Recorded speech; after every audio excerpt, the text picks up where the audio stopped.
Hello dear students, Tiwari academy में आप सभी लोगों का स्वागत है। और आज हम बात करेंगे एक्सरसाइज 4.2 के बारे में, जिसके अंदर आप सिंपल इक्वेशन के क्वेश्चंस को सॉल्व करना सीखेंगे। तो सबसे पहले हम बात करते हैं क्वेश्चन नंबर फर्स्ट के बारे में, जिसमें दिया हुआ है कि आपको ये जो क्वेश्चन दिए हुए हैं, इन क्वेश्चंस में वेरिएबल को सेपरेट करना है और इस इक्वेशन को सॉल्व करना है। तो चलिए देखते हैं। सबसे पहले क्वेश्चन नंबर फर्स्ट का जो ए वाला क्वेश्चन है उसके बारे में समझने की कोशिश करते हैं कि कैसे हम इसे सॉल्व कर पाएंगे। तो क्वेश्चन नंबर फर्स्ट के अंदर दिया हुआ है x minus one equal to zero. X minus one equal to zero दिया हुआ है, तो कैसे आप इसे सॉल्व कर पाएंगे। देखिए, इसके दो तरीके हैं। तो सबसे पहले तरीके के बारे में बात करूंगा। x minus one equal to zero दिया हुआ है, तो सबसे पहला काम आप ये कर सकते हैं कि जो x दिया हुआ है ये एक वेरिएबल है, हमें वेरिएबल की वैल्यू फाइंड आउट करनी है। तो ये जो माइनस वन दिया हुआ है, देखिए राइट हैंड साइड में जीरो पहले से ही है। जब हम माइनस वन को राइट हैंड साइड में ले जाएंगे तो ये माइनस वन प्लस वन हो जाएगा, यानी कि जीरो प्लस वन हो जाएगा। यानी कि आप ये कह सकते हैं कि जो x की वैल्यू है वो आपके सामने आएगी वन, और यही आपका आंसर भी होगा, राइट। इसी तरीके से अगर आप इस क्वेश्चन को चाहें तो कुछ इस तरीके से भी सॉल्व कर सकते हैं। देखिए यहाँ पे लिखा हुआ x minus one equal to zero. यहाँ हमें माइनस वन दिया हुआ है, तो सबसे पहला काम मैं ये करूंगा, एड करूंगा लेफ्ट हैंड साइड में भी और राइट हैंड साइड में भी वन को। तो यहाँ पे मैं लिख सकता हूँ एडिंग वन बोथ साइड्स। तो यहाँ पे आप लिख सकते हैं एडिंग वन बोथ साइड। तो क्या हो जाएगा, कुछ इस तरीके से हो जाएगा, एडिंग वन बोथ साइड, यानी कि दोनों तरफ मैंने क्या कर दिया, वन को एड कर दिया। वन को एड कर दिया यानी कि प्लस वन को एड कर दिया। यहाँ पे लिखा हुआ है x माइनस वन, और यहाँ पे मैं ऐड करने वाला हूँ प्लस वन। देखिए मैं थोड़ा अलग कलर से कर रहा हूँ, ये प्लस वन कर दिया, राइट। और इसी तरीके से दूसरी तरफ जीरो पहले से ही था, तो अब मैंने क्या कर दिया, प्लस वन को ऐड कर दिया इस तरफ भी। अब होगा क्या, आप ध्यान से देखिए, यहाँ माइनस वन दिया हुआ है, यहाँ प्लस का वन दिया हुआ है। तो ये तो माइनस वन में से प्लस वन को करेंगे तो कंप्लीटली फिनिश हो जाएगा, खत्म हो जाएगा, यानी कि जीरो हो जाएगा। यानी कि x की वैल्यू यहाँ पे कितनी आ जाएगी, x की वैल्यू कितनी आ जाएगी, x equal to zero plus one, यानी कि वन आएगा। तो आप दोनों में जो भी आपको अच्छा लगे आप उस तरीके से रिप्रेजेंट कर सकते हो अपने क्वेश्चंस को। तो अब हम बात करते हैं जो बी वाला क्वेश्चन है इसके बारे में, जिसमें दिया हुआ है x plus one equal to zero. X plus one equal to zero दिया हुआ है, तो कैसे हम इसे सॉल्व कर पाएंगे। x plus one equal to zero दिया हुआ है यहाँ पे। देखिए बी वाले क्वेश्चन के बारे में हम बात करते हैं कि x plus one equal to zero दिया हुआ है, राइट। तो तरीका वही है कि आप यहाँ भी उसी तरीके से कर सकते हैं कि x की जो वैल्यू है आपको अगर फाइंड आउट करनी है, तो जीरो तो दिया हुआ है आपके सामने पहले से ही। अब ये जो प्लस का वन है, जब हम इसे राइट साइड ले जाएंगे, राइट हैंड साइड में ले जाएंगे, तो ये माइनस का वन हो जाएगा। अब जीरो में से माइनस वन करेंगे तो x की वैल्यू आएगी माइनस वन। और दूसरा तरीका भी मैं आपको बता देता हूँ, आप उसके थ्रू भी कर सकते हैं। यानी कि जो इक्वेशन आपके सामने दी हुई है, क्या दिया हुआ है, x plus one equal to zero दिया हुआ है। तो अब क्या करेंगे, अब आप सब्ट्रैक्ट करेंगे। अब आप क्या करेंगे, सब्ट्रैक्ट करेंगे। तो आप लिख सकते हैं सब्ट्रैक्टिंग वन बोथ साइड। तो यहाँ पे आप लिख सकते हैं सब्ट्रैक्टिंग वन बोथ साइड। आपने क्या कर दिया, सब्ट्रैक्ट कर दिया। तो सब्ट्रैक्टिंग वन बोथ साइड, दोनों तरफ में आपने क्या किया, वन को माइनस कर दिया। तो क्या हो जाएगा, जब आप वन को माइनस करेंगे तो यहाँ पे जो चीज़ें निकल करके आएंगी वो होगा x प्लस वन, और यहाँ पे हम रखने वाले हैं क्या, माइनस वन, राइट। और इक्वल टू जीरो तो पहले से ही है, और यहाँ भी हम माइनस वन कर देंगे तो क्या हो जाएगा, यहाँ पे हो जाएगा माइनस वन। अब देखिए वन में से अगर हम वन को माइनस करते हैं तो जीरो हो जाएगा, यानी कि x की वैल्यू कितनी आएगी, x की वैल्यू आएगी हमारे पास माइनस वन। तो आप इस तरीके से भी इस क्वेश्चन को सॉल्व कर सकते हैं। इसी तरीके से अब हम बात करते हैं जो हमारा थर्ड क्वेश्चन है उसके बारे में बात करते हैं। और थर्ड क्वेश्चन के अंदर हमें दिया हुआ है x minus one equal to five. यहाँ दिया हुआ है x minus one equal to five. देखिए जो माइनस वन है ये कंप्लीटली माइनस वन है, तो x equal to right hand side में फाइव पहले से ही है, और इस वन को जब हम इस तरफ ले जाएंगे तो ये हो जाएगा प्लस का वन। यानी कि जो x की वैल्यू आएगी वो आएगी सिक्स। x की वैल्यू हमारे पास कितनी आ जाएगी, x की वैल्यू आ जाएगी हमारे पास सिक्स, कंप्लीटली सिक्स आ जाएगी, राइट। तो ये हो गई x इक्वल टू सिक्स। अब इसी तरीके से अगर हम इस क्वेश्चन को इस तरीके से भी चाहें तो सॉल्व कर सकते हैं, जिसमें हमें दिया हुआ है कि x minus one equal to 5 दिया हुआ है, राइट। जब हमें x minus one equal to 5 दिया हुआ है तो मैं दोनों तरफ वन को एड करना चाह रहा हूँ, मैं दोनों तरफ वन को एड करना चाह रहा हूँ, तो यहाँ पे मैं लिख दूंगा adding one both side, right. मैं यहाँ पे क्या लिखने वाला हूँ, adding one both side, adding one both side. तो दोनों तरफ मैं क्या कर रहा हूँ, वन को एड कर रहा हूँ। तो यहाँ पे अब क्या हो जाएंगी चीज़ें, कुछ इस तरीके से होने वाली हैं। यहाँ दिया हुआ है x माइनस वन, और यहाँ पे जैसे ही मैं प्लस वन करूँगा तो क्या हो जाएगा, ये प्लस वन इक्वल टू का यहाँ पे मैंने साइन लगा दिया, 5 लिखा हुआ है, प्लस वन फिर से यहाँ पे ऐड कर दूंगा, 5 पहले से ही राइट हैंड साइड में है तो ये 1 हो जाएगा। यानी कि जो x की वैल्यू आएगी तो ये हो जाएगा x, क्योंकि माइनस प्लस जीरो हो जाएंगे कम्प्लीटली, तो x की वैल्यू जो आएगी हमारे पास 6 आएगी। तो आप इस तरीके से भी क्वेश्चन को सॉल्व कर सकते हैं। तो क्वेश्चन नंबर ए को देखा हमने, बी को देखा, सी को भी देखा। अब हम बात करेंगे क्वेश्चन नंबर डी के बारे में कि कैसे क्वेश्चन नंबर डी को सॉल्व कर सकते हैं। देखिए क्वेश्चन नंबर डी भी काफ़ी इजी क्वेश्चन है अगर आप ध्यान से समझने की कोशिश करें। यहाँ पे लिखा हुआ है x plus six equal to two, यहाँ पे लिखा हुआ है x plus six equal to two. देखिए सबसे पहला काम आपका ये x हमारा वेरिएबल है, 2 पहले से ही राइट हैंड साइड में है। जब हम इस 6 को माइनस इस तरफ ले जाएंगे तो ये माइनस का 6 हो जाएगा, राइट। तो x की वैल्यू हमारे पास कितनी हो जाएगी, जब हम 2 में से 6 को माइनस करेंगे, जब हम 2 में से 6 को माइनस करेंगे तो x की वैल्यू मिलेगी -4, राइट। अब इसी क्वेश्चन को आप चाहें तो इस तरीके से भी रिप्रेजेंट करके सॉल्व कर सकते हैं, जैसे कि लिखा हुआ x plus six equal to two. तो आप क्या करेंगे, सब्ट्रैक्टिंग 6 बोथ साइड। अब इस तरफ 6 दिया हुआ है प्लस का, तो आप क्या करेंगे, सब्ट्रैक्टिंग 6 दोनों तरफ आपको 6 माइनस करना होगा। तो आप लिख सकते हैं सब्ट्रैक्टिंग 6 बोथ साइड। तो यहाँ पे आप लिखिए subtracting 6 both side, right, both side. तो हमने क्या किया, दोनों तरफ में 6 को माइनस कर दिया। तो हमारे पास लेफ्ट हैंड साइड में पहले से ही x प्लस 6 दिया हुआ है। अब मैं -6 करने वाला हूँ तो ये हो जाएगा -6। अब इक्वल टू 2 पहले से ही दिया हुआ है और -6 फिर मैं करने वाला हूँ तो ये -6 हो जाएगा, राइट। अब 6 में से 6 को माइनस कर देंगे तो ये हो जाएगा x और इक्वल टू ये हो जाएगा -4। तो आप इस तरीके से भी इसका रिप्रेजेंटेशन कर सकते हैं। इसी तरीके से अब हम बात करते हैं जो ई वाला क्वेश्चन है उसके बारे में। और क्वेश्चन नंबर ई के अंदर हमें दिया हो y-4 equal to -7, y-4 equal to -7, y-4 equal to -7 हमें दिया हुआ। अब एक चीज़ आपको यहाँ पे बड़े ही ध्यान से समझनी है, y दिया हुआ है आपके सामने, ये वेरिएबल है, इक्वल टू -7 पहले से ही दिया हुआ है। जब ये -4 राइट हैंड साइड में जाएगा तो ये प्लस का 4 होगा, प्लस का 4 होगा। तो y की वैल्यू कितनी आएगी आप बताइए, 7 में से 4 को माइनस करेंगे तो माइनस का 3 आएगा, 7 में से 4 को माइनस कर देंगे तो क्या होगा, -3 होगा। तो y की वैल्यू कितनी आ जाएगी, -3, राइट। इसी तरीके से इस क्वेश्चन को हम कुछ इस तरीके से भी रिप्रेजेंटेशन कर सकते हैं।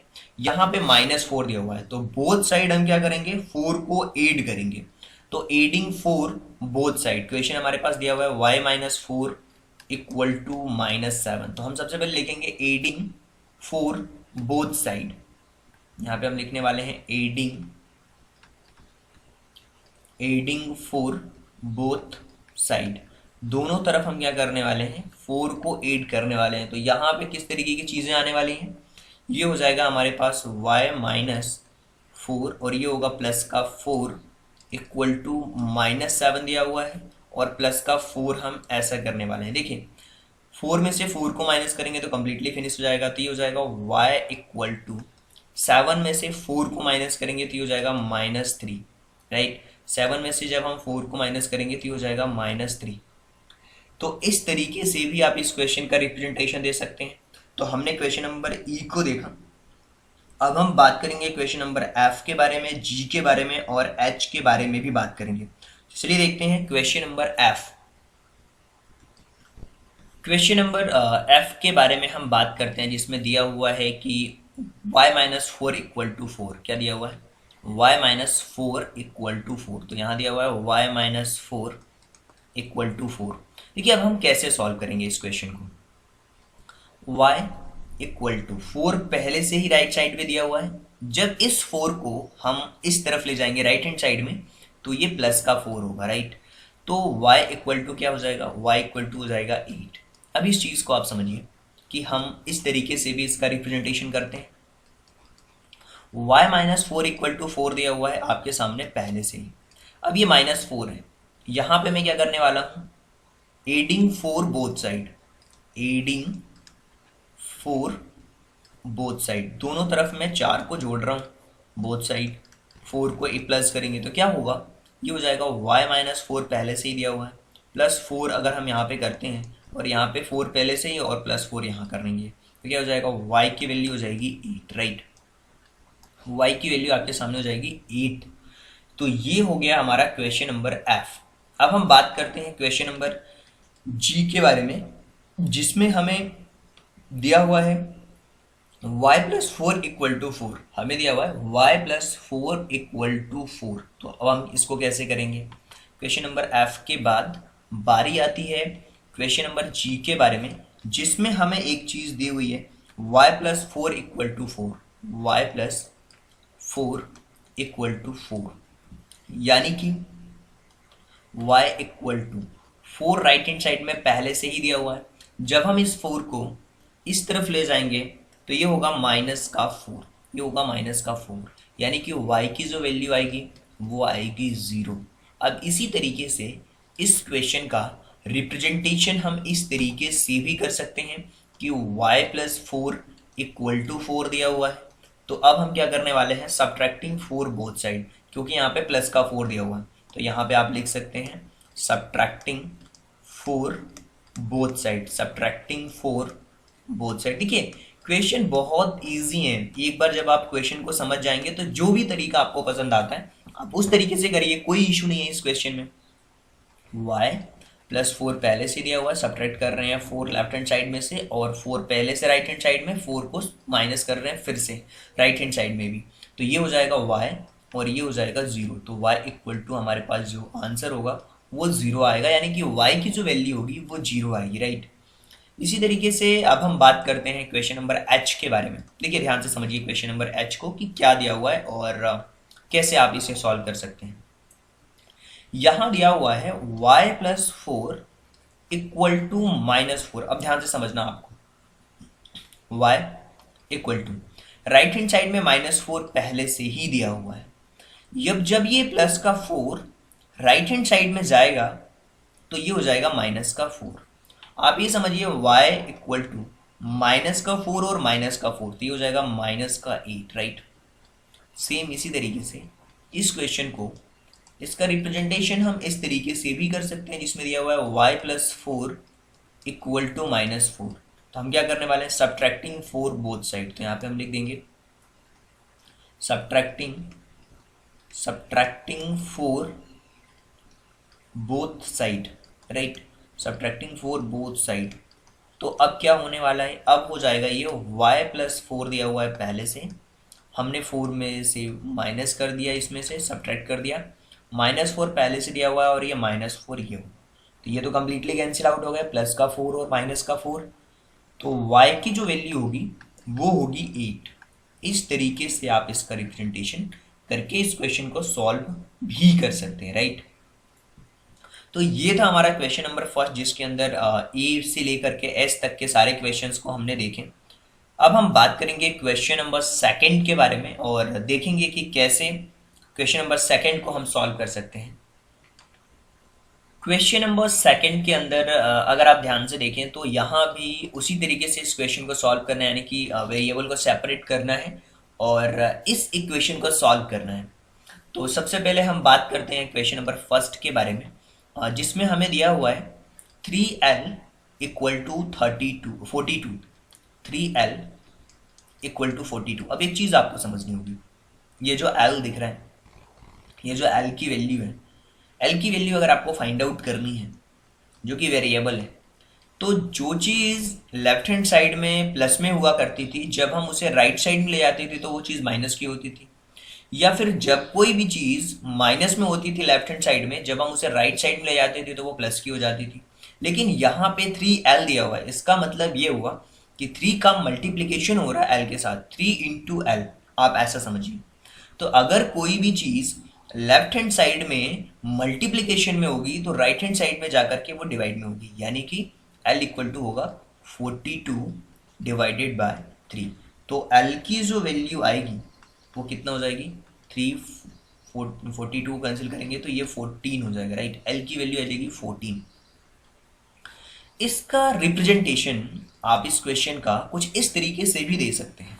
आपके सामने क्वेश्चन दिया हुआ है 3L इक्वल टू 42, तो आप ये कर सकते हैं डिवाइडिंग बोथ साइड बाय 3। तो आप यहाँ पे लिख सकते हैं डिवाइडिंग बोथ साइड। देखिए यहाँ पे मल्टीप्लाई में दिया हुआ है ना, तो आपको डिवाइड करना ही होगा। Dividing both sides by 3।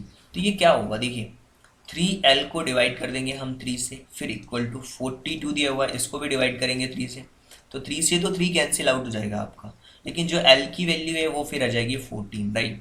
तो आप इस तरीके से इस क्वेश्चन को सॉल्व कर सकते हैं, यानी कि 3 14 जा 42, यानी कि 14 3 जा 42 होता है, राइट। अब इसी तरीके से अब हम बात करेंगे जो क्वेश्चन नंबर बी है इसके बारे में, और इसको समझने की कोशिश करते हैं कि किस तरीके से हम क्वेश्चन नंबर बी को सॉल्व कर सकते हैं, राइट। देखिए क्वेश्चन नंबर बी में दिया क्या हुआ है, सबसे पहले तो आपको ये देखना है। क्वेश्चन नंबर बी के अंदर आपको दिया हुआ है b/2 इक्वल टू 6। अभी मैंने आपको एक चीज़ बताई कि अगर कोई भी चीज़ मल्टीप्लिकेशन में होती है तो डिवाइड हो जाती है, अगर वो कोई भी चीज़ डिवाइड में है तो वो मल्टीप्लाई हो जाएगी, यानी कि 6 पहले से ये राइट हैंड साइड में ही हो जाएगा 2, यानी कि b की वैल्यू क्या हो जाएगी 12। इस तरीके से आप b की वैल्यू को फाइंड आउट कर सकते हैं, या फिर अगर आप इसका रिप्रेजेंटेशन देखना चाहते हैं तो आप इस तरीके से भी रिप्रेजेंट कर सकते हैं। b/2 इक्वल टू 6 दिया हुआ है, तो आपको लिखना होगा multiplying both side by 2, multiplying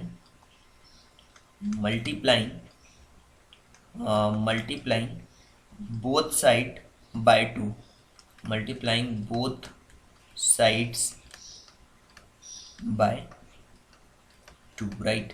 तो ये हो जाएगा b/2 मल्टीप्लाइड हो जाएगा 2 इक्वल टू 6 पहले से ही दिया हुआ, इसमें अगर हम मल्टीप्लाई करेंगे तो 2 हो जाएगा, 2 से 2 हमारा कैंसिल आउट हो जाएगा, तो b की वैल्यू आ जाएगी 6 2 जा 12, राइट। b की वैल्यू आ जाएगी 6 2 जा 12। अब हम बात करते हैं क्वेश्चन नंबर सी के बारे में, जिसमें कि आप देख पा रहे हैं लिखा हुआ है p/7 इक्वल टू 4। तो यहाँ पे अगर डिवाइड में कोई भी चीज़ दी हुई है तो 4 पहले से ही दिया हुआ है, राइट हैंड साइड में मल्टीप्लाई हो जाएगा, तो p की वैल्यू आ जाएगी 28, राइट, 28 आएगी। अब इसी को हम रिप्रेजेंट करना चाहते हैं कुछ इस तरीके से भी तो कर सकते हैं कि p/7 यहाँ पे दिया हुआ है इक्वल टू 4, राइट, ये चीज़ नहीं है। तो अब हम यहाँ पे लिखने वाले हैं मल्टीप्लाइंग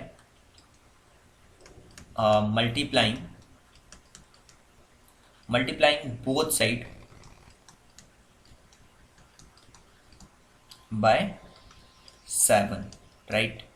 तो क्या होगा, देखिए p/7 दिया हुआ है ना, ये इसमें भी 7 का मल्टीप्लिकेशन करना है और 4 में भी 7 का करना है, तो ये तो कम्प्लीटली कैंसिल आउट हो जाएगा।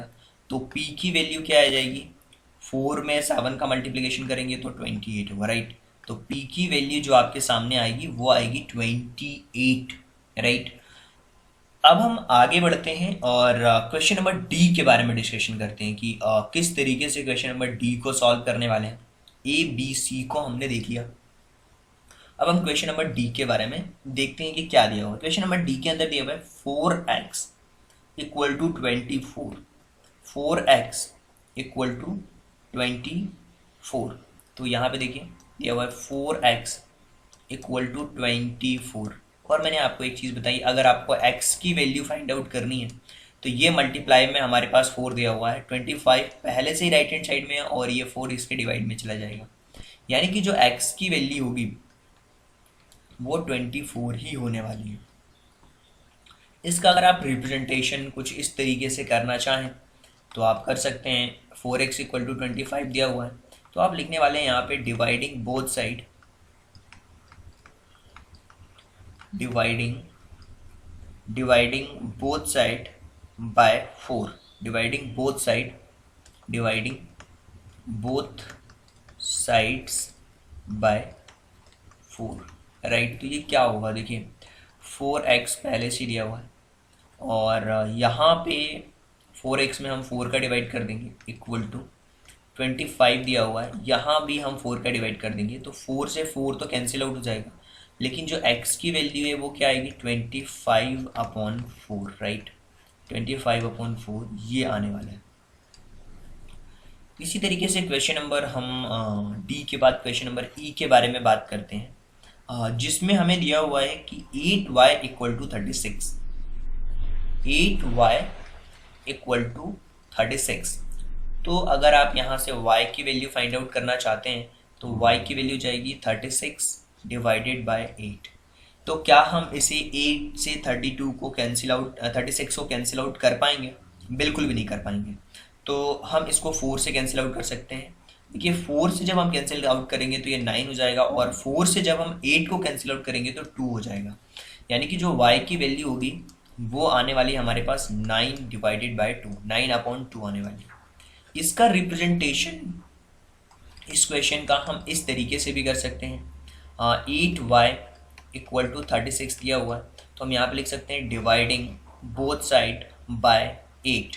तो यहाँ पे आप लिख सकते हैं dividing both side, dividing both side, dividing both side by 8, right. जब हम 8 से डिवाइड करेंगे तो ये हो जाएगा 8y/8, राइट, इक्वल टू 36/8। जब ये 36/8 आपके सामने होगा तो किस तरीके से चीज़ें आने वाली हैं उसको हम समझने की कोशिश करते हैं। तो जैसे ये तो 8 से 8 कैंसिल आउट हो जाएगा, लेकिन y की जो वैल्यू आएगी इसको भी अगर हम कैंसिल आउट करेंगे तो 4 से करेंगे तो 9/2 हो जाएगा। तो y की जो वैल्यू आएगी वो 9/2 आएगी, राइट। तो ये था हमारा क्वेश्चन नंबर ई। अब हम बात करेंगे क्वेश्चन नंबर एफ के बारे में, जी और एच के बारे में। तो चलिए देखते हैं क्वेश्चन नंबर एफ को कैसे सॉल्व कर सकते हैं। तो क्वेश्चन नंबर एफ, इसके अंदर हमें दिया हुआ है z/3 इक्वल टू 5/4। क्या दिया हुआ है हमारे पास? हमारे पास दिया हुआ है z/3 इक्वल टू 5/4। तो इस क्वेश्चन को अगर हमें सॉल्व करना है तो एक चीज़ मैंने आपको बहुत पहले ही बताई थी कि z इक्वल टू, ये डिवाइड में दिया हुआ है 3, राइट हैंड साइड में 5/4 पहले से ही है।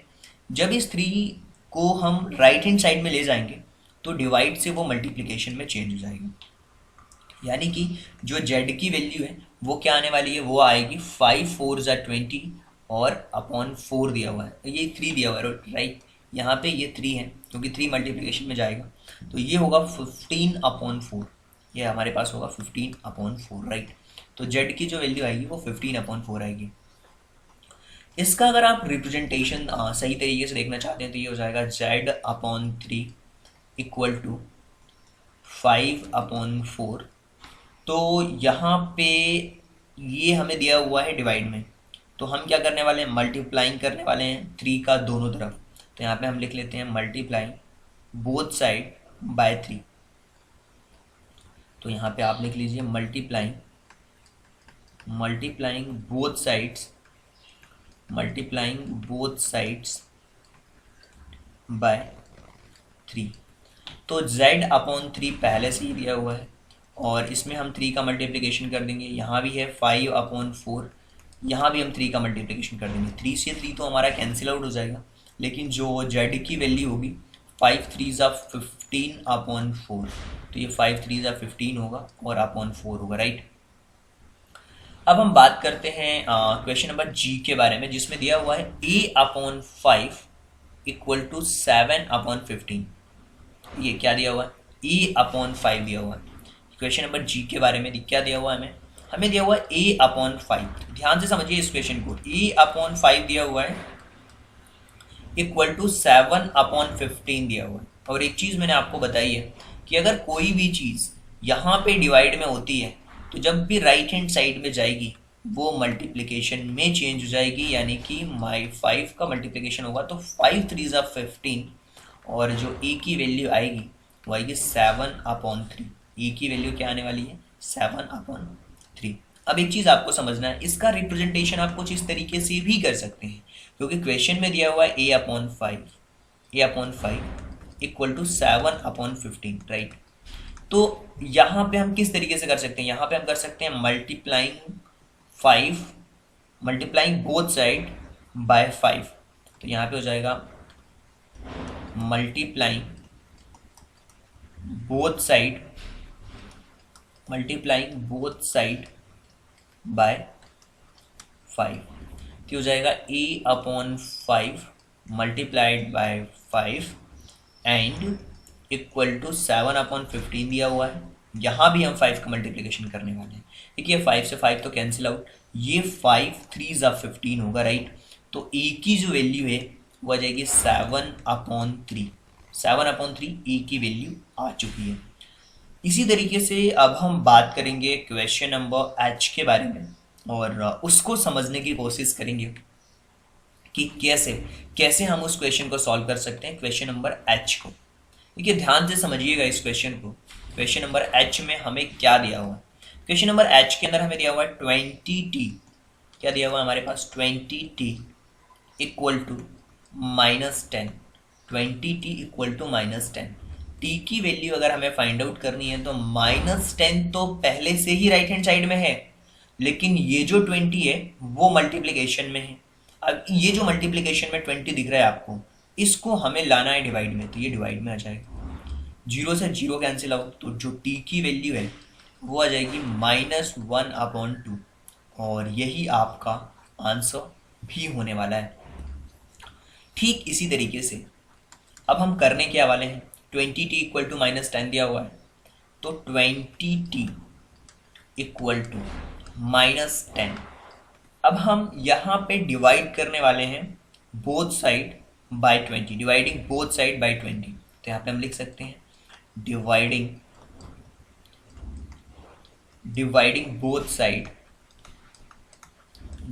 Both sides by 20।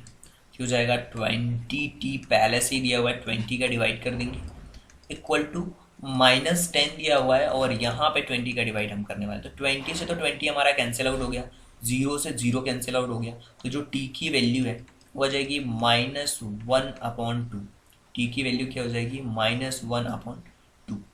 तो ये चीज़ हो गई है हमारे पास, t इक्वल टू -1/2।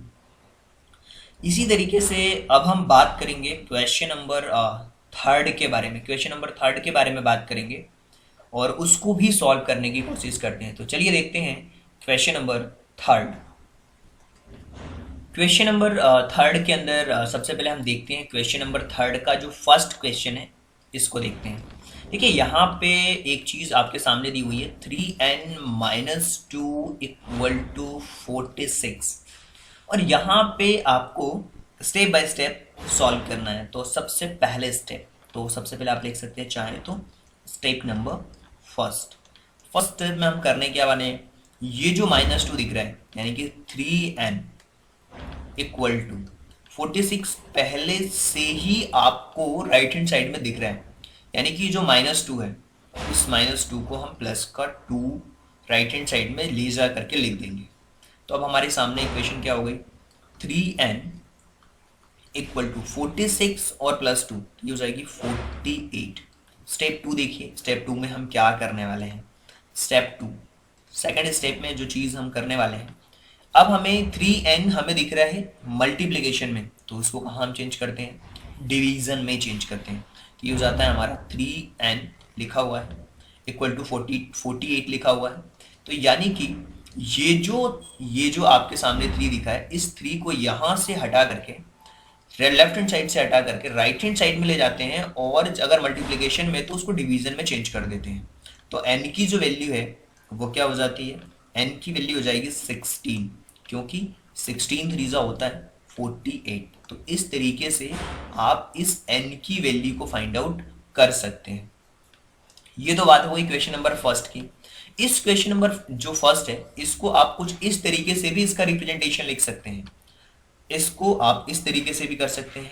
यानी कि आपके सामने क्वेश्चन दिया हुआ है 3n-2 equal to 46।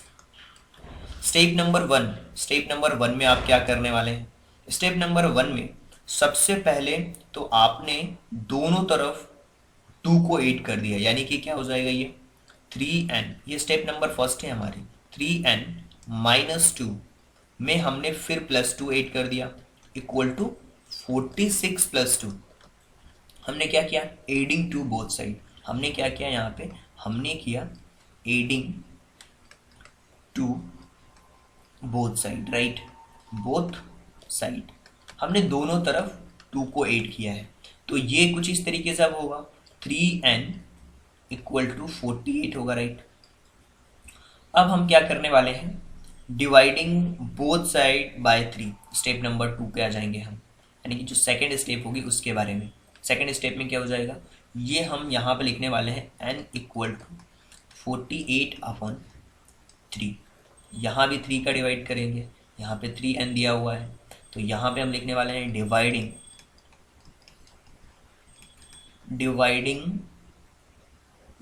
Both side by 3। तो ये देखिए 3 से 3 कैंसिल आउट हो गया, और जब हम इसको कैंसिल आउट करेंगे तो 16 होगा, यानी कि जो n की वैल्यू है वो आएगी 16, राइट। तो इस तरीके से भी हम कर सकते हैं, स्टेप 1 स्टेप 2 में भी कर सकते हैं, और इस तरीके से भी आप क्वेश्चन को सॉल्व कर सकते हैं। तो रिप्रेजेंटेशन कैसे करना है वो आपके ऊपर डिपेंड करता है कि ईजी तरीका आपको कौन सा लग रहा है, आप मुझे कमेंट करके भी बता सकते हैं। तो अब हम आते हैं क्वेश्चन नंबर 3 का सेकेंड जो क्वेश्चन है, इसमें दिया हुआ है 5m + 7 equal to 17, right. 5m + 7 equal to 17, ये क्वेश्चन में हमें दिया हुआ है 5m + 7 इक्वल टू 17। अब एक चीज आपको बड़े ही ध्यान से समझनी है कि देखिए 5m दिया हुआ है, तो पहली स्टेप में मैं करने क्या वाला हूं? पहले स्टेप में मैं जो 17 पहले से ही राइट हैंड साइड में दिया हुआ है ना, ये जो 7 प्लस का है इसको मैं -7 लिखने वाला हूँ। ये हमारा स्टेप नंबर फर्स्ट, ये स्टेप नंबर फर्स्ट। अब हमारे पास क्या हो जाएगा? 5m equal to 10।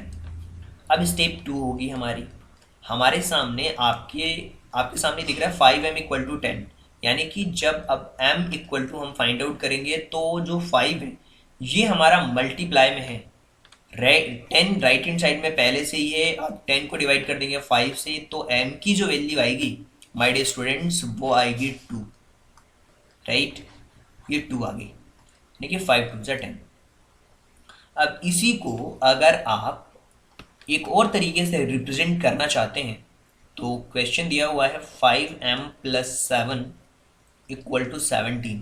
तो सबसे पहले हम क्या करने वाले हैं? स्टेप फर्स्ट में जब आप इस तरीके से करेंगे तो ये होगा 5m + 7, तो हम यहाँ पे सब्ट्रैक्ट करेंगे -7 लेफ्ट हैंड साइड में से भी, और 17 में से भी -7 करने वाले हैं।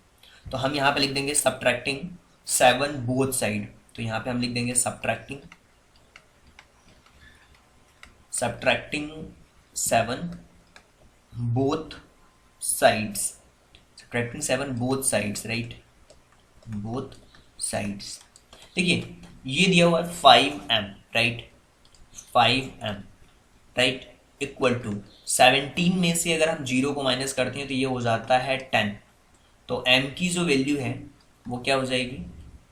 5m इक्वल टू 10 दिया हुआ है, तो अब स्टेप नंबर 2 में क्या हो जाएगा? देखिए 5m तो पहले से ही आपके सामने दिया हुआ है, राइट, तो अब हम यहाँ पे 5m दिया हुआ है, अब इसको अगर हमें करना होगा स्टेप नंबर सेकेंड, 5m में हम डिवाइड करने वाले हैं 5 का, 5m divided by 5 and 10 divided by 5, तो हम यहाँ पे लिख देंगे dividing both side by 5, dividing both side by 5। तो क्या होगा? देखिए 5 से 5 तो हमारा कैंसिल आउट हो जाएगा ये, तो m की वैल्यू आ जाएगी 5 2 10, और ये 5 से 5 हमारा कैंसिल आउट, देखिए आप किसी भी तरीके से रिप्रेजेंटेशन करें आंसर सेम आने वाला है। इनमें से ये अगर आपको तरीका पसंद आता है तो आप इस तरीके से कर सकते हैं, स्वीट एंड शॉर्ट तरीका। आप इस तरीके से भी करना चाहते हैं तो इस तरीके से भी आप क्वेश्चन को सॉल्व कर सकते हैं। अब हम बात करते हैं क्वेश्चन नंबर थर्ड का ही, क्वेश्चन नंबर सी, और उसको देखते हैं कि कैसे। क्वेश्चन नंबर सी के बारे में बात करते हैं। यहाँ पे दिया हुआ है 20p अपॉन 3 इक्वल टू 40 दिया हुआ। तो स्टेप नंबर फर्स्ट की हम बात करेंगे। स्टेप नंबर फर्स्ट में जो हमें करना है, मैंने आपको एक चीज़ बताई है कि अगर डिवाइड में अगर कोई भी चीज़ होती है तो आप उसे मल्टीप्लाई में लिखिए। अगर कोई भी चीज़ डिवाइड में लिखी हुई है तो वो राइट हैंड साइड में जाएगी 40 के साथ, तो ये मल्टीप्लाई हो जाएगा। अब हमें इक्वेशन मिलेगी 20p इक्वल टू 120, राइट। अब 120, 20p equal to 120, right. 20p equal to 120 आपके सामने आ चुका है। तो स्टेप नंबर 2 में क्या होगा, स्टेप नंबर 2 के अंदर होगा कि जो 20p है, अब p की वैल्यू क्या हो जाएगी 120, ये मल्टीप्लाई में है, अब ये डिवाइड में आ जाएगा 20, 0 से 0 कैंसिल आउट, और ये 2 6 12, यानी कि जो p की वैल्यू है वो आएगी 6। p की वैल्यू क्या आ जाएगी 6। इसी तरीके से इस क्वेश्चन का रिप्रेजेंटेशन अगर आप चाहें तो कुछ इस तरीके से भी कर सकते हैं। चूँकि 20p दिया हुआ है और अपॉन 3 दिया हुआ है, इक्वल टू 40 दिया हुआ है, तो सबसे पहले हम मल्टीप्लाई करेंगे 3 बोथ साइड। तो मल्टीप्लाइंग बोथ साइड्स बाय 3, तो स्टेप यहाँ पे कुछ इस तरीके से होने वाला है। 20 अपॉन 3, ये 20p अपॉन 3 दिया हुआ, इसमें भी 3 का मल्टीप्लिकेशन हो जाएगा, और 40 में भी 3 का मल्टीप्लिकेशन हो जाएगा स्टेप नंबर फर्स्ट के अंदर, राइट। तो हम यहाँ पे लिख देंगे multiplying both side by 3, multiplying both sides by 3। तो ये हो जाएगा हमारे पास 3 से 3 तो हमारा कैंसिल आउट हो जाएगा, तो ये हो जाएगा हमारे पास 20p equal to 120।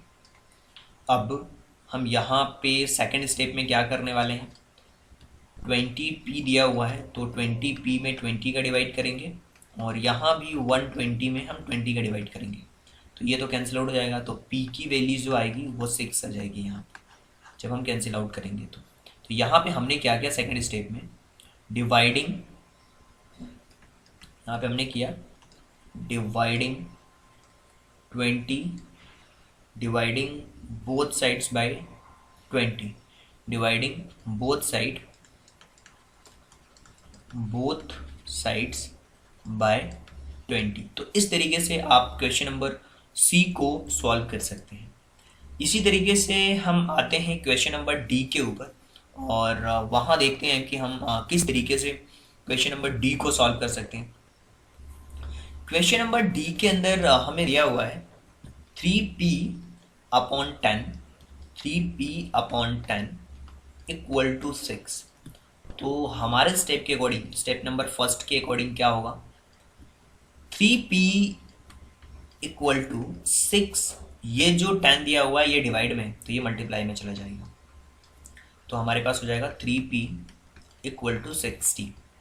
Second step में हम क्या करने वाले हैं, ये जो 3 आपको दिख रहा है ये डिवाइड में नहीं है बल्कि मल्टीप्लाई में, तो जब ये राइट हैंड साइड में जाएगा तो ये चला हो जाएगा डिवाइड में, तो p की जो वैल्यू आएगी वो आएगी 20, क्योंकि 20 3 से 60 होता है, right.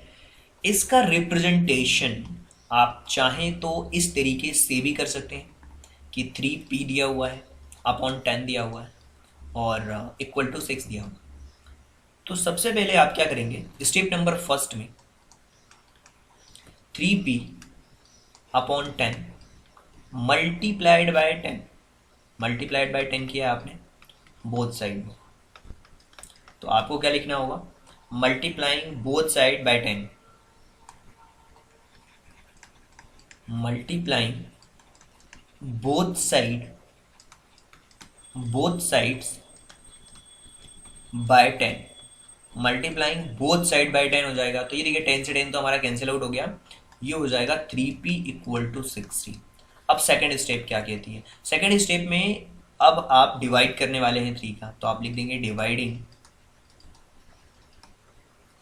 Dividing both side by 3, dividing both sides by 3। तो क्या हो जाएगा ये 3p upon 3 equal to 60 upon 3। 3 से 3 कैंसिल आउट हो जाएगा, ये हो जाएगा 20। तो इस तरीके से आप यहाँ पे देख पा रहे हैं कि जो p की वैल्यू है वो हमें 20 मिल रही है। p की वैल्यू हमें क्या मिल रही है 20। तो आप इस तरीके से इसको रिप्रेजेंट कर सकते हैं। तो ये था हमारा क्वेश्चन नंबर 3 का डी वाला। अब हम बात करेंगे क्वेश्चन नंबर 4 के बारे में और उसको समझने की कोशिश करेंगे कि कैसे हम उसको और क्वेश्चन नंबर 4 की अगर हम बात करें तो क्वेश्चन नंबर 4 का जो फर्स्ट वाला क्वेश्चन आपके सामने दिख रहा है कि 10p इक्वल टू 100, राइट। क्या दिख रहा है आपको 10p इक्वल टू 100। तो यहाँ पे आपको दिख रहा है 10p इक्वल टू 100। इसको हम कैसे सॉल्व करेंगे, देखिए सॉल्व करने का तरीका बहुत ईजी है कि अगर आपको p की वैल्यू फाइंड आउट करनी है, सॉल्व करना इक्वेशन को केवल बहुत ही सिंपल है। तो 100 पहले से दिया हुआ और ये जो 10 है मल्टीप्लिकेशन में इसके साथ, तो यहाँ पे हो जाएगा 10 का डिवाइड। तो अब क्या होगा, अब हमारे सामने हो जाएगा 10, जब हम 100 को डिवाइड करेंगे 10 से तो क्या सिचुएशंस आने वाली है, इसको देखिए ध्यान से। जब हम 100 को डिवाइड करेंगे तो p की वैल्यू आएगी 10। देखिए यहाँ पे 10 टाइम्स में कैंसिल आउट हो जाएगा, तो p की वैल्यू क्या आ गई 10। इस तरीके से आप इस इक्वेशन को सॉल्व कर सकते हैं। ठीक इसी तरीके से इसका जो b वाला क्वेश्चन है उसको देखते हैं, जिसमें हमें दिया हुआ है 10p plus 10 equal to 100। 10p plus 10 equal to 100। देखिए स्टेप बाय स्टेप क्वेश्चन को सॉल्व करने वाला हूँ मैं। सबसे पहले आप देखिए 10p आपके सामने ये लिखा हुआ है। अब ये जो प्लस का 10 है इसको हम राइट हैंड साइड में ले जाएंगे, तो राइट हैंड साइड में 100 पहले से ही है। जब हम इसको राइट हैंड साइड में ले जाएंगे तो ये माइनस का 10 हो जाता है क्योंकि ये प्लस है। ये देखिए क्या हो जाएगा 10p equal to 90, right. 10p equal to 90 होगा। अगर हमें p की वैल्यू फाइंड आउट करनी है तो हो जाएगा 90, ये है इसके साथ मल्टीप्लिकेशन में, तो ये हो जाएगा डिवाइड में। तो 90 अपॉन 10 यानी कि जो p की वैल्यू आएगी वो आ जाएगी 9। तो फर्स्ट क्वेश्चन में p की वैल्यू 10 आई थी, सेकंड क्वेश्चन में p की वैल्यू 9 आई है। तो थर्ड क्वेश्चन को हम सॉल्व करने की कोशिश करते हैं, जिसमें हमें दिया हुआ है p अपॉन 4 इक्वल टू 5। क्या दिया हुआ है क्वेश्चन नंबर 3 को ध्यान से समझिए। यहां हमें दिया हुआ है p अपॉन 4 इक्वल टू 5। देखिए p अपॉन 4 इक्वल टू 5 दिया हुआ है। आप उस तरीके से भी रिप्रेजेंटेशन इसका कर सकते हैं कि सबसे पहले दोनों तरफ आप 4 का मल्टीप्लिकेशन कर दें, लेकिन मैं केवल आपको इजी तरीका बता रहा हूँ। देखिए p इक्वल टू 5 पहले से राइट हैंड साइड में दिया हुआ है। ये जो 4 है जब इसको आप राइट हैंड साइड में ले जाएंगे, चूंकि ये डिवाइड में है यहाँ पे लेफ्ट हैंड साइड में, जब हम राइट हैंड साइड में ले जाएंगे तो ये मल्टीप्लिकेशन में हो जाएगा। तो p की वैल्यू क्या आ जाएगी 5 4 जा 20, राइट। अब हम बात करते हैं क्वेश्चन नंबर डी के बारे में, जिसमें हमें दिया हुआ है minus p upon 3 equal to 5। तो क्या होगा, देखिए माइनस p दिया हुआ है, राइट। अब ये जो 3 का मल्टीप्लिकेशन होगा 5 के साथ, तो क्या होगा 3 के 5 पहले से दिया हुआ, 3 का मल्टीप्लिकेशन हो जाएगा। तो जो p की वैल्यू है वो आ जाएगी 15। चूंकि ये माइनस p था तो माइनस हम लगा देंगे, तो p की वैल्यू आ जाएगी -15। अब हम बात करते हैं क्वेश्चन नंबर ई के बारे में और इसको भी समझने की कोशिश करते हैं कि क्या दिया हुआ है। देखिए क्वेश्चन नंबर ई के अंदर हमें दिया हुआ है 3p अपॉन 4, हमें दिया हुआ है 3p अपॉन 4 इक्वल टू 6। तो देखिए 3p दिया हुआ है इक्वल टू, ये जो 6 है ना पहले से ही राइट हैंड साइड में है। जब हम 4 का मल्टीप्लिकेशन करेंगे तो ये हो जाएगा, डिवाइड में है तो 4 हो जाएगा ये, राइट। तो ये हो जाएगा 3p इक्वल टू 6 4 जा 24, राइट। 3p इक्वल टू 24 हो गया। अब आपको p की वैल्यू फाइंड आउट करनी है, तो 24 पहले से राइट साइड में दिख रहा है, और जब इस 3 को हम राइट हैंड साइड में ले जाएंगे तो ये मल्टीप्लिकेशन में, तो ये हो जाएगा डिवाइड में। तो जो p की वैल्यू है वो आ जाएगी 8। p की वैल्यू क्या आएगी? 8 आ जाएगी, राइट। अब हम बात करते हैं, क्वेश्चन नंबर सी को देखा, डी को देखा, ई को देखा। अब हम बात करते हैं क्वेश्चन नंबर एफ के बारे में, राइट। देखिए क्वेश्चन नंबर एफ के अंदर हमें दिया हुआ है 3s equal to -9, 3s equal to -9। तो s की वैल्यू हमें फाइंड आउट करनी है। -9 पहले से ही राइट हैंड साइड में है, जब इस 3 को हम राइट हैंड साइड में ले जाएंगे तो डिवाइड में हो जाएगा। तो 3 3 9, यानी कि s की जो वैल्यू है वो आएगी -3। तो ये क्वेश्चन नंबर एफ था हमारा। क्वेश्चन नंबर जी के बारे में भी बात कर लेते हैं। क्वेश्चन नंबर जी में एक चीज हमें दी हुई है कि 3s + 12 equal to 0, 3s + 12 equal to 0। देखिए 0 पहले से राइट हैंड साइड में दिख रहा है आपको, तो 3s इक्वल टू 0 पहले से दिया हुआ है, +12 को ले जाएंगे तो 0 + 12 हो जाएगा। तो 3s इक्वल टू 12 होगा। जब हम s की वैल्यू फाइंड आउट करेंगे तो 12 और ये मल्टीप्लिकेशन में डिवाइड में हो जाएगा। 3 4 = 12, यानी कि s की जो वैल्यू है वो आएगी 4। तो क्वेश्चन नंबर जी को हमने देखा। अब हम बात करेंगे क्वेश्चन नंबर एच के बारे में, क्वेश्चन नंबर आई के बारे में। चलिए देखते हैं क्वेश्चन नंबर एच कि क्या दिया हुआ है क्वेश्चन नंबर एच के अंदर। क्वेश्चन नंबर एच की अगर आप बात करें तो क्वेश्चन नंबर एच के अंदर एक चीज़ आपको देखने को मिलेगी। क्वेश्चन नंबर एच में आपको दिया हुआ है 3s equal to 0, 3s equal to 0। तो s की वैल्यू अगर आपको फाइंड आउट करनी है तो 0 पहले से ही राइट हैंड साइड में, और 3 मल्टीप्लिकेशन में s के साथ तो ये डिवाइड में हो जाएगा, डिवाइड में हो जाएगा 3। तो 0 में किसी भी नंबर का डिवाइड करते हैं तो उसका आंसर 0 ही आता है। तो s की वैल्यू आएगी आपके सामने 0। अब हम बात करते हैं क्वेश्चन नंबर आई के बारे में। और क्वेश्चन नंबर आई में आपको एक चीज़ दी हुई है जिसमें दिया हुआ है 2q equal to 6, 2q equal to 6। q की वैल्यू अगर आपको फाइंड आउट करनी है तो 6 राइट हैंड साइड में पहले से ही है, 2 इसके साथ मल्टीप्लिकेशन में है तो ये डिवाइड में चला जाएगा राइट हैंड साइड में। तो q की जो वैल्यू आएगी वो आ जाएगी 2 3 6, तो ये 3 आएगा, राइट। तो q इक्वल टू 3। इसी तरीके से हम आई के बाद क्वेश्चन नंबर जे के बारे में बात करते हैं। तो क्वेश्चन नंबर जे में हमें दिया हुआ है 2q - 6 equal to 0, 2q - 6 equal to 0। तो देखिए यहाँ पे ध्यान से 2q - 6 को जब हम उस तरफ ले जाएंगे तो प्लस का 6 हो जाएगा, चूंकि 0 है पहले से ही, और +6 करेंगे तो ये हो जाएगा 2q इक्वल टू 6। तो q की अगर आपको वैल्यू फाइंड आउट करना है तो 6/2, यानी कि जो q की वैल्यू आएगी वो आएगी 3। क्वेश्चन नंबर जे की बात हमने कर ली। क्वेश्चन नंबर के की बारे में बात करते हैं। क्वेश्चन नंबर के के बारे में बात करते हैं। देखिए क्वेश्चन नंबर के अंदर हमें दिया हुआ है 2q + 6, 2q + 6 equal to 0, 2q + 6 equal to 0। अब हमें के की वैल्यू फाइंड आउट करनी, q की वैल्यू फाइंड आउट करनी है। तो 2q इक्वल टू ये जो 6 है जब राइट हैंड साइड में जाएगा तो माइनस का 6 हो जाएगा। तो q की वैल्यू आपको फाइंड आउट करनी है तो -6 डिवाइडेड बाय 2, क्योंकि ये जो 2 है वो मल्टीप्लिकेशन में है, जब यहाँ आएगा तो डिवाइड में हो जाएगा। 2 3 6, यानी q की वैल्यू जो आएगी वो -3 होगी, राइट। तो ये हो गया k। अब हम बात करते हैं l के बारे में, जिसमें दिया हुआ है 2q + 6 इक्वल टू 12। अब यहाँ पे 2q दिया हुआ है और इक्वल टू 12 दिया हुआ है। अब ये जो 6 है प्लस का, ये माइनस का 6 हो जाएगा जब हम राइट हैंड साइड में ले जाएंगे। तो 2q की जो वैल्यू है वो हो जाएगी 12 - 6, यानी कि 6। तो q की वैल्यू कितनी हो जाएगी?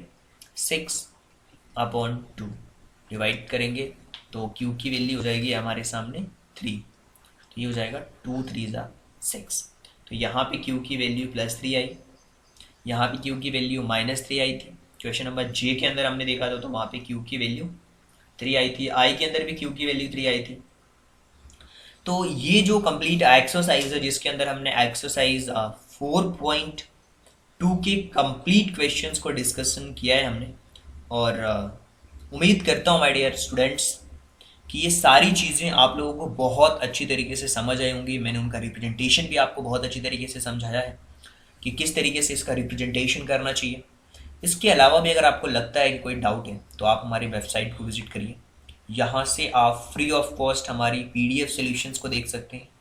इसके अलावा आप हमारी एप्लीकेशन को डाउनलोड कर सकते हैं गूगल प्ले स्टोर से। सारी चीज़ बिल्कुल सूटेबल तरीके से दी हुई है एप्लीकेशन के अंदर। हमारी गूगल ऐप में आप जाकर के डाउनलोड कर सकते हैं। तिवारी एकेडमी का जो एप्लीकेशन है वहाँ से भी देख सकते हैं। इसके अलावा भी अगर आपको फिर भी कहीं डाउट रह जाता है तो आप कमेंट बॉक्स में क्वेश्चन पूछ सकते हैं। आपको वीडियो कैसा लगा कमेंट बॉक्स में जरूर बताएं। Thank you so much and thanks for giving your precious time at the last. God bless you.